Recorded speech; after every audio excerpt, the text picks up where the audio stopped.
নমস্কার, আমি সোনালি। গ্রিন থাম চ্যানেলে আপনাদের সকলকে স্বাগত। আজকে আমি একটা চারা গাছের রোপণ করা দেখাবো। সেটার নাম হলো সহস্রবেলি বা হাজার বেলি। আপনারা তো সবাই এমনি বেলি গাছ লাগান গরমকালে, তো এটাও সেই ধরনেরই একটা ফুল, কিন্তু এর সৌন্দর্য আর গন্ধ সেটা কিন্তু এমনি বেলি ফুলের থেকেও শতগুণে ভালো। এই ফুলটা দেখলে আপনারা বুঝতে পারবেন। কিন্তু এই ফুলটাকে আমি অনেক দিন থেকেই খুঁজেছি, কোথাও পাইনি। একটা নার্সারিতে হঠাৎ করে পেয়ে গেলাম, তাই আমি এই সময় নিয়ে নিলাম। যখন হোক রোপণ করা যায়, অসুবিধা নেই তাতে।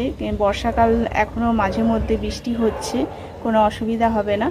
তো এই গাছটার রোপণ পদ্ধতি এবং এর পরিচর্যা আমি নার্সারি থেকে জেনে এসেছি। এখন আপনাদেরকে সেইটা আমি দেখাবো করে। চলুন দেখতে থাকুন, সঙ্গে থাকুন।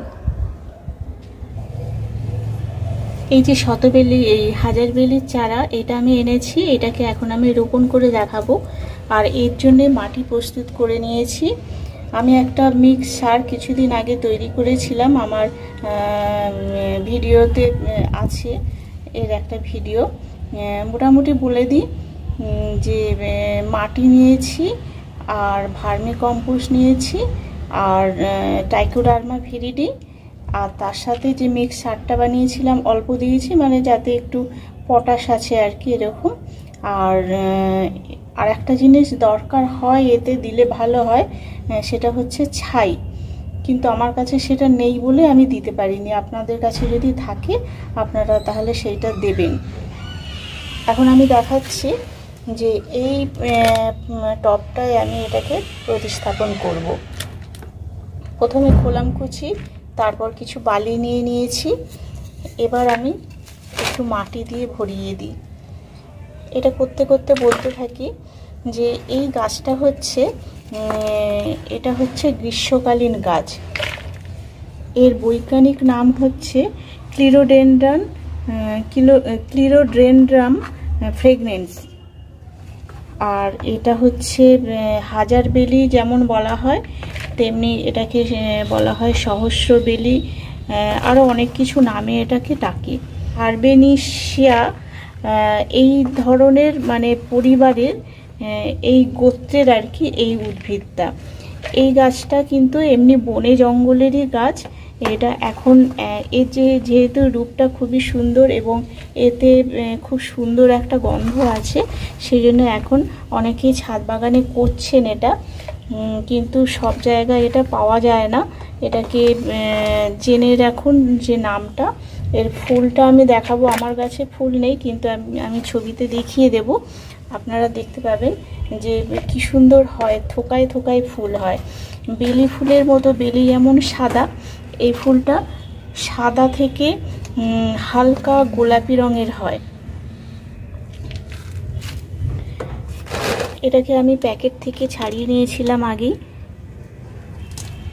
একদম মাটি ছাড়াইনি, কিচ্ছু করিনি। এই রুট দেখুন বেশ তাড়াতাড়ি বাড়ে, তো রুট রটও হয়ে যাচ্ছে, সেই জন্য আমি তাড়াতাড়ি বসিয়ে দিচ্ছি এটাকে।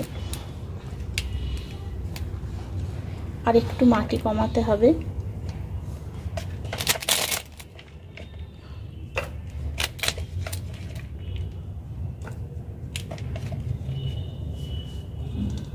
এখন একটু ছোট পটে দিলাম, কিন্তু এটা মোটামুটি 8 থেকে 10 ইঞ্চি পটে দেয়া ভালো, কারণ এটাকে আমি আবার ফেব্রুয়ারি মাসে রিপোর্ট করব। যেহেতু গ্রীষ্মকালীন ফুল এটা, সেই সময় একবার রিপোর্ট করলে ভালো হয়। আর একটু বড় পাত্রে আমি দেব। তো এটা মাটিটা আমি দিয়ে দিচ্ছি। আর এর যে ফুল হয়, সেই ফুলগুলো হয় থোকায় থোকায় হয়।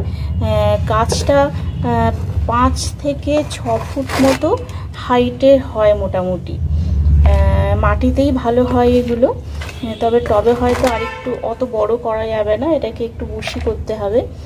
আর এর মধ্যে যে গন্ধ থাকে, সেই গন্ধটা কিন্তু সকালের দিকে আর সন্ধ্যের দিকে খুব সুন্দর এর স্মেলটা বেরোয়।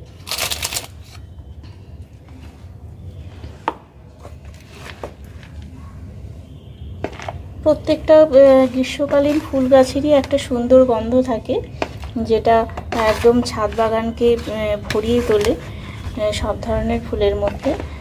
আর এই যে থোকায় হয়, এই থোকাটা কিন্তু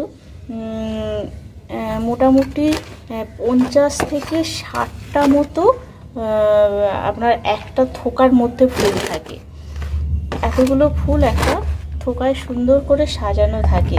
মানে যে ফুলের পাপড়িগুলো থাকে সেই 2-3টে স্তরে থাকে। সেই 2-3টে স্তরের মধ্যে যে ফাঁকা জায়গা থাকে, সেই ফাঁকা জায়গাটা কিন্তু আরও নতুন কুড়িয়ে এসে সেইগুলোকে ভরিয়ে দেয়।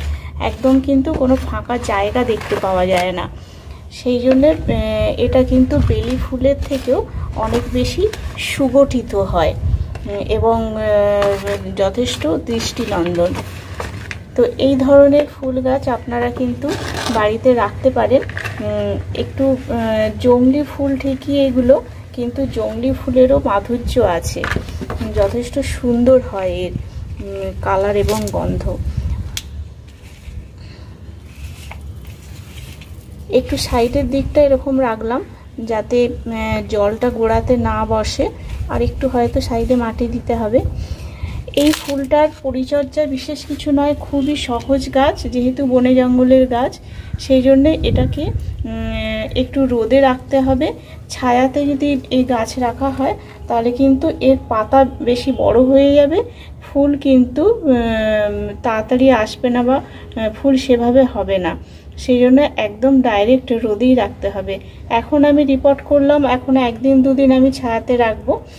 এটা ভর্তি করে জল দেব, দিয়ে ছায়াতে রাখবো, তারপর কিন্তু এটাকে একদম রোদে রেখে দেবো। এখনকার রোদটা রাখলে কোনো অসুবিধা হবে না।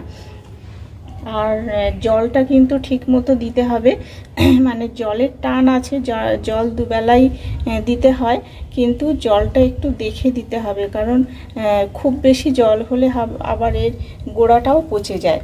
সেই জন্য জলটা কিন্তু ভালো করে এইভাবে আঙুল দিয়ে দেখতে হবে যে কতটা ময়েশ্চার আছে, সেই মতো দিতে হবে। আপনারা যদি দুবেলা জল দিতে না পারেন তাহলে সামান্য একটুখানি কোকোপিটও মিশিয়ে দিতে পারেন। কোকোপিট ময়েশ্চারটা ধরে রাখে ভালো করে। আর এই রোগ পোকার আক্রমণ খুব একটা হয় না, তবে যদি হয়, আমরা তো প্রত্যেক সপ্তাহে আমি আর কি নিম অয়েলটা মোটামুটি ঘুরিয়ে ফিরিয়ে দিই। নিম অয়েল 1 সপ্তাহ সাপ ফাঙ্গিসাইড 1 সপ্তাহ, কাকা বা কনফিডার, এইরকম সব গাছের সঙ্গে এই গাছেও মানে একইভাবে দিয়ে দিলে হয়ে যাবে। এর জন্য আলাদা কোনো বিশেষ পরিচর্যার দরকার হয় না। আর এই গাছ কিন্তু বাড়ে খুব তাড়াতাড়ি, সেই জন্যে পটটাও একটু বড় নির্বাচন করতে হবে। আর প্রুনিং করে দেওয়া যেতে পারে, প্রুনিং করলে গাছ ঝোপালো হবে। তবে যেহেতু গরমকালের ফুল, শীতকালে ডরমেন্সিতে যাবে, সেই সময় গাছের ডাল টাল কাটা উচিত নয়। তারপরে যখন ফেব্রুয়ারি মাস পড়বে সেই সময় গাছে প্রুনিং করে দিতে পারেন বা পট চেঞ্জ করতে পারেন। আর যেটা বলার ছিল সেটা হচ্ছে, এই গাছে খাবারের পরিমাণটা এখন যেটা দিয়ে দিলাম সেটা ঠিক আছে, খুব আর খাবারের দরকার হয় না। তবে মাসে একবার মিক্স খাবারটা দিতে হবে। এবার মাসে যদি একবার নাও পারেন, 2 মাসে একবার দিলেও হবে। আর মাঝে মাঝে যদি একটু সবজি পচা যে ফার্টিলাইজারটা আর কি লিকুইড, সেইটা যদি দেয়া হয়, ব্যাস, এর জন্য আলাদা কোনো ওষুধ বা এই কিনে কিছু মানে খাবার দাবার কিনে দেওয়ার দরকার হয় না। একটা মিক্সার বাড়িতেই সবাই বানিয়ে রাখবেন, সেইটাই মোটামুটি সব গাছে যখন দেয়া হবে সেটা 1 মাস বা 2 মাস অন্তর দিলে হবে। ওষুধের কথাও বলে দিলাম। আর বিশেষ কিছু পরিচর্যা এর নেই, তবে ফুলটা ফুটলে সত্যিই কিন্তু মন ভরিয়ে দেবে, খুব সুন্দর। যত গাছ ঝোপালো হবে তত ফুলটাও বেশি হবে, তখন কিন্তু দেখতে খুব সুন্দর লাগবে। তাহলে বন্ধুরা, এর থেকে আর কিছু বলার নেই। যদি ভালো লাগে আপনাদের, তাহলে আপনারা এই ধরনের 1-2 গাছ নিয়ে আসেন। হ্যাঁ, আর একটা কথা, যেটা এই গাছের কিন্তু গোড়া থেকে চন্দ্রমল্লিকার যেমন শাখা বেরোয়, সেরকম এখানেও কিন্তু ছোট ছোট চারা বেরোবে। সেই চারাগুলোকে আপনারা যখন রিপোর্ট করবেন এই গাছটাকে, তখন কিন্তু সেই চারাগুলোকে কালেক্ট করেও আবার অন্য পটে দেওয়া যায়। মানে এইভাবে কিন্তু এই গাছটাকে গাছ থেকে অনেকগুলো চারা তৈরিও করে নেওয়া যেতে পারে। তাহলে কিন্তু খুব সুন্দর হয়, ঝোপালোও হয়। আর চারাগুলো কিন্তু সঙ্গে সঙ্গে সরিয়ে নিতে হবে, যাতে অনেক দূর পর্যন্ত শিকড় না চলে যায় তার আগে। দিয়ে নতুন অন্য কোনো পটে বসিয়ে দিলে সেখান থেকেও ভালোভাবে গাছ বেড়ে যাবে। একদম লো মেনটেনেন্স গাছ, কোনো ঝামেলা নেই। গাছটার দামও মনে হয় কত নিয়েছিল, 50 থেকে 60 এরকম দাম নিয়েছিল।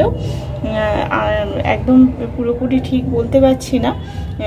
আমি এই গাছটা এনেছি মুখার্জি হর্টিকালচার থেকে। ওখান থেকে দামটা হয়তো ভুলও হতে পারে। আপনারা যদি কোথাও না পান কাছাকাছিতে, তাহলে ওখান থেকেও কালেক্ট করতে পারেন। আর বিশেষ কিছু বলার নেই বন্ধুরা। যদি ভালো লাগে তাহলে অবশ্যই লাইক, কমেন্ট, শেয়ার করবেন। এটা তো কমন কথা। আর সঙ্গে থাকবেন, সঙ্গে থাকলে ভালো লাগে। এতক্ষণ ভিডিওটি দেখলেন তার জন্য অসংখ্য ধন্যবাদ। ভালো থাকবেন এবং আপনাদের গাছপালা যাতে ভালো থাকে সেই কামনা করি। আজকের এই পর্যন্ত। দেখা হবে পরবর্তী কোনো ভিডিওতে। নমস্কার।